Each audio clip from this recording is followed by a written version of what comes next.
Hello, it is me again, Tayo. I'm doing another video where I'm reading Stargirl by Jerry Spinelli, chapter 6 and maybe 7, depending on how long 6 is.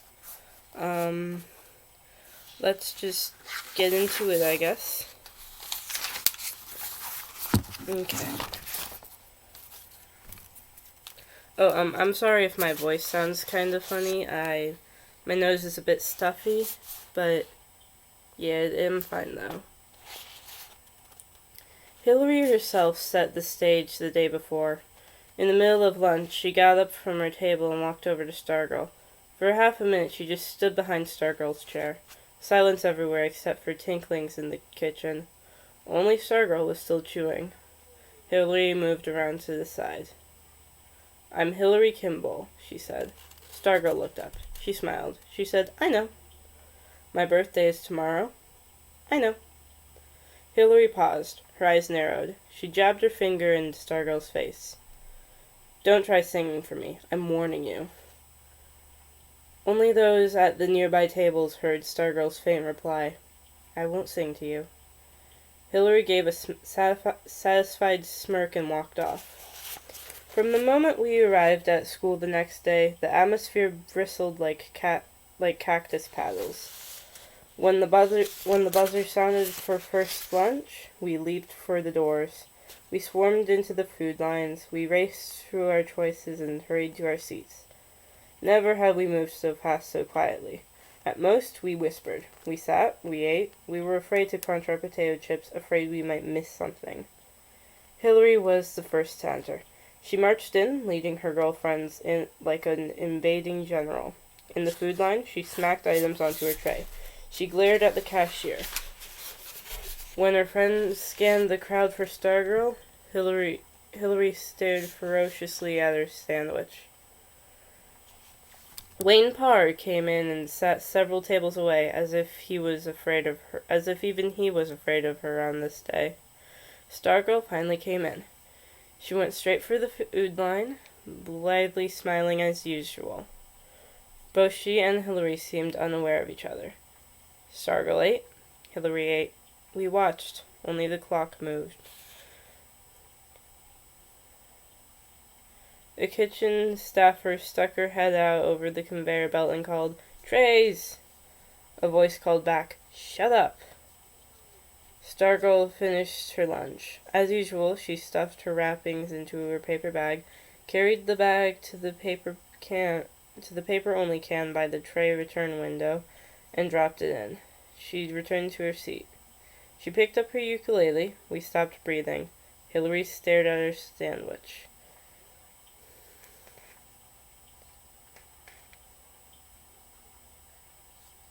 Stargirl began strumming and humming. She stood. She strolled between the tables, humming, strumming. 300 pairs of eyes followed her. She came to Hillary Kimball's table and kept on walking, right up to the table where Kevin and I sat with the hot seat crew. She stopped and she sang "Happy Birthday." It was Hillary's name at the end of the song, but true to her word of the day before, she did not sing it to Hillary. She sang it to me. She stood at my shoulder and looked down at me, smiling and singing, and I didn't know whether to look down at my hands or up at her face. So I did some of each. My face was burning. When she finished, the students burst from their silence with wild applause. Hillary Kimball stomped from the lunchroom. Kevin looked up at Stargirl and pointed at me and said what everyone else must have been thinking. Why him? Stargirl tilted her head as if studying me. She grinned mischievously. She tugged on my earlobe and said, "He's cute," and walked off. I was feeling 9 ways at once, and they all ended up at the touch of her hand on my ear, until Kevin reached over and yanked the same earlobe.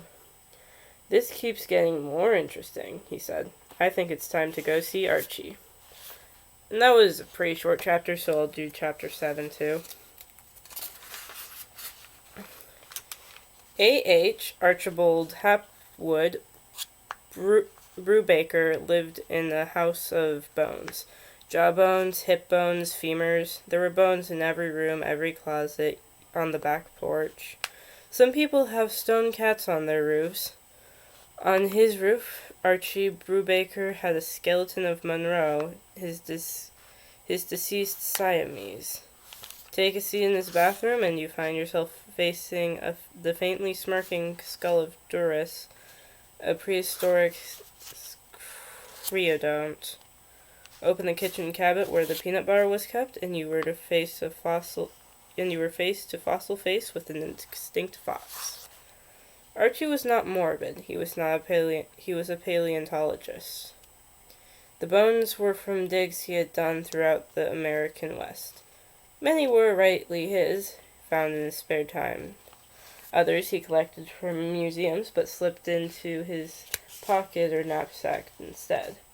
Better to sit in my refrigerator than disappear in a drawer in some museum basement, he would say. When he wasn't digging up old bones, Archie Brubaker was teaching at universities in the East. He retired at the age of 65. When he was 65, his wife, Ada May, died. At 67, he moved himself and his bones west to join the other fossils. He chose this home for two reasons. One, its proximity to the high school. He wanted to be near kids. He had none of his own.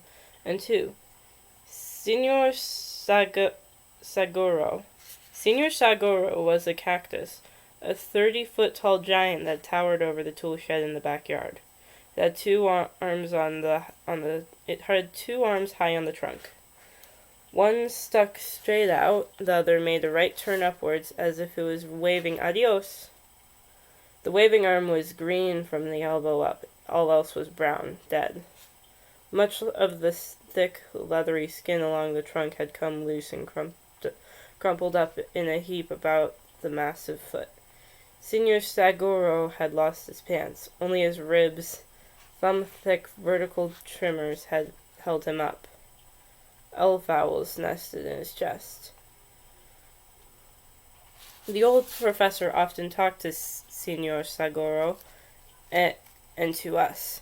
He was not certified to teach in Arizona, but that did not stop him. Every Saturday morning, his house became a school. 4th graders, 12th graders, all were welcome. No tests, no grades, no attendance record. Just the best school most of us had ever gone to. He covered everything from toothpaste to tapeworms and somehow made it all fit together. He called us the Loyal Order of the Stone Bone. He made us homemade necklaces. The pendant was a small fossil bone strung on rawhide. Years before, he had told his first class, "Called me Archie." He never had to say it again. After dinner that day, Kevin and I walked over to Archie's. Though the official class convened on Saturday morning, kids were welcome anytime. My school, he said, is everywhere and always in session. We found him, as usual, on the back porch, rocking and reading. The porch, bathed in the red-gold light of the sunset, faced the Maricopas. Archie's white hair seemed to give off a light of its own.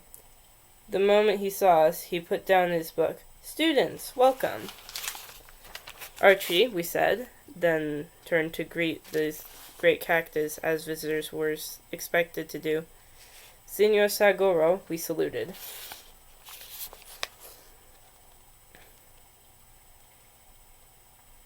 We sat on the rockers. The porch was full of them. "So, men," he said, "business or pleasure?" "Bafflement," I said.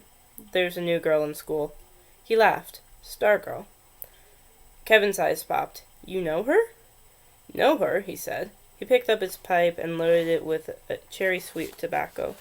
He always did when settling in for a long lecture or conversation. "Good question." He lit the pipe. "Let's say she's been on the porch here quite a few times." White smoke puffed like Apache signals from the corner of his mouth. "I was wondering when you'd start asking questions." He chuckled. He chuckled to himself. "Bafflement. Good word. She is different, isn't she?" Kevin and I burst into laughter and nods. At that moment, I realized how much I had been craving Archie's confirmation. Kevin exclaimed, "Like another species." Archie cocked his head as if he had just caught the sound of a rare bird. The pipe stem anchored a wiry grin. A sweet scent filled the air about our rocking chairs. He stared at Kevin. "On the contrary, she is one of us. Most decidedly. She is us more than we are us. She is, I think, who we really are. Or were." Archie talked that way sometimes, in riddles. We didn't always know what he was saying, but our ears didn't much care.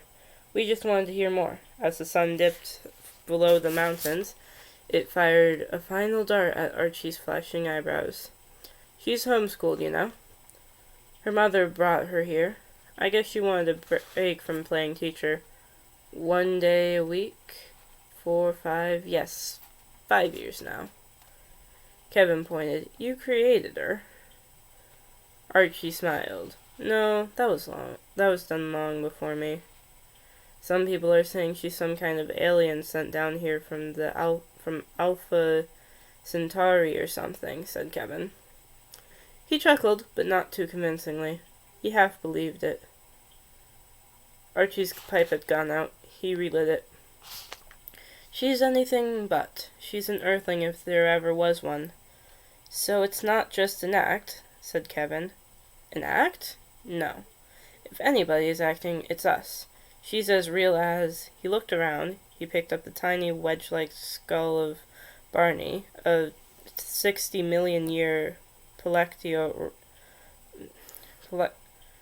Palocene rodent, and held it up. "As real as Barney." I felt a little jolt of pride at reaching this conclusion myself. "But the name," said Kevin, leaning forward. "Is it real?" "The name?" Archie shrugged. "Every name is real. That's the nature of names. When she first showed up, she called herself Pocket Mouse, then Mudpie. Then what? Hullgully, I believe. Now, Stargirl." The word came out whispery. My throat was dry.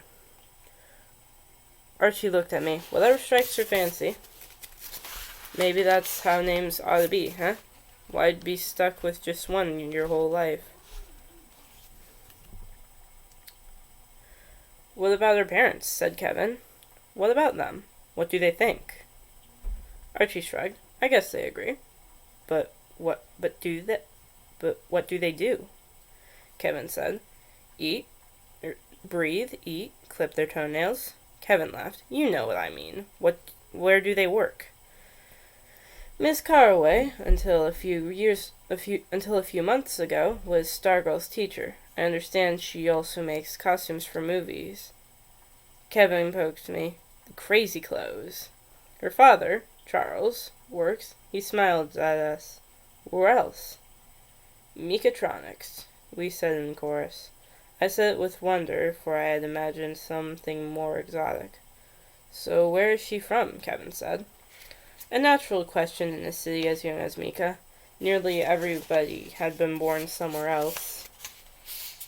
Archie's eyebrows shot up. "Good question." He took a long pull on the pipe. "Some would say Minnesota, but in her case—" He let out the smoke, his face disappearing in a gray cloud. A sweet haze veiled the sunset, cherries roasting in the maricopas. He whispered, "Rara Avis."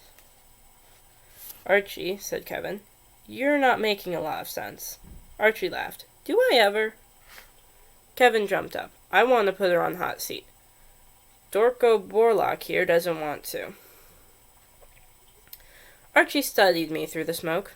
I thought I saw approval, but when he spoke, he merely said, "Work it out, man." We talked until dark. We said adios to Senor Sagoro. On our way out, Archie said, more to me than to Kevin, I thought, "You'll know her more by your questions than by your answers. Keep looking at her long enough. One day you might see someone you know." And that was chapter 6 and 7 of Stargirl. See you next time, I guess. Bye.